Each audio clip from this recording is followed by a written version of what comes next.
Yes. Stats. Numbers. Because according to certain numbers, Man United start to the season hasn't been that bad. A couple of points behind Arsenal. I think a point behind Chelsea.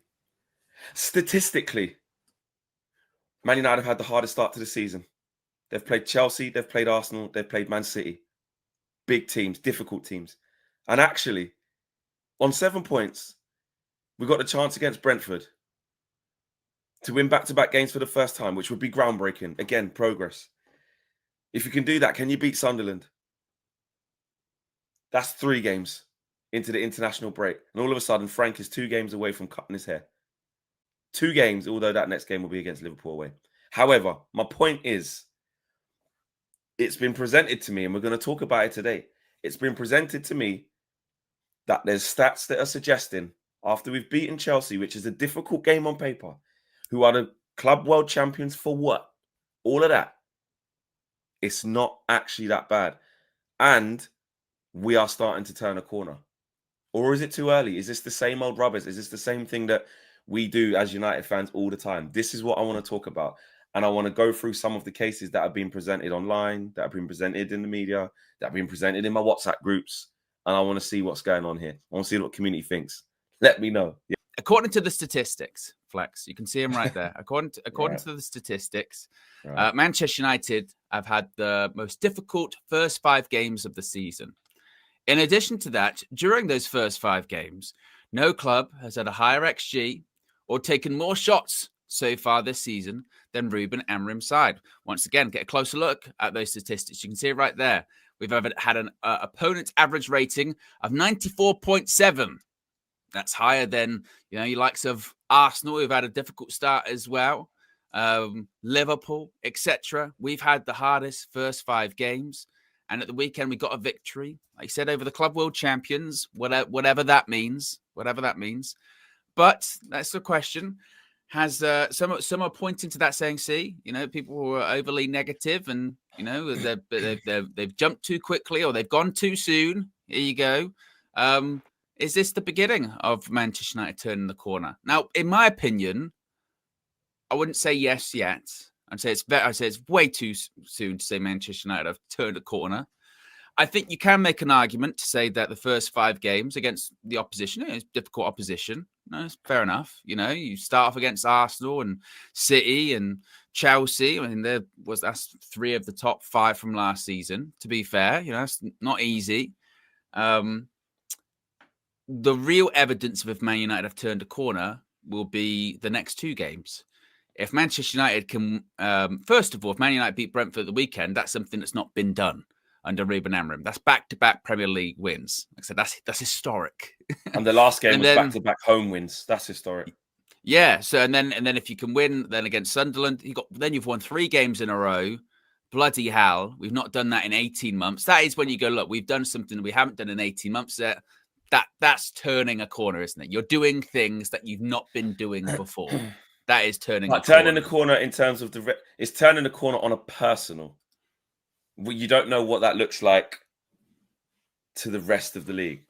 But if you're keeping pace, if you've done what you said, like you just said there, you're turning the corner, you're doing things you haven't done before. Right. Also look at the table and you're in and around the other teams. Mm-hmm. That is into the territory of, well, in the last 3 games, this is all I could have asked for. You sort of winning 3 of them in a row and being this bit of the table. That's true. That's true. That's why there was a bit of, weirdly, doom and gloom coming out of the game at the weekend, because there was still an asterisk on it, wasn't there? Where it was like, yeah, but it was against 10 men, and yeah, Chelsea made all of those subs. But this is when, talking out of both sides of my mouth, we can't have it both ways, because as we've said, like again, for instance, we lost the game against Arsenal, first game of the season, and some people go, "Oh yeah, but we played well that game." And the pushback to that is, well, in 6 months' time, no one remembers how you played; they just remember the result, right? Did you win the game or not? Well, it's the same at the weekend, isn't it? In 6 months' time, do they go, "Yeah, but Chelsea were down to 10 men after 5 minutes"? Who gives a shit? Like, who cares? Win. Yeah. That's why I wasn't having at the weekend. There was some sort of poo-pooing of, we won the match. Oh, I don't know what you're celebrating for, because we won. You know, we don't do that often, so we might as well celebrate when we can. You know what I mean? Now, you don't want to take it too far, and like, this is why we're gonna, qualify for the Champions League next season. You know, but let's just we won the game. We won the game. We've not been doing that, and that's not to say that, like I said, we're definitely gonna win the next two or what have you. But we won the game at the weekend. That's a start, because we've not been doing that, so we'll take it. Yeah, I agree. I think that for me personally, this whole it means we're turning the corner. No, it doesn't mean that at all. No, It doesn't.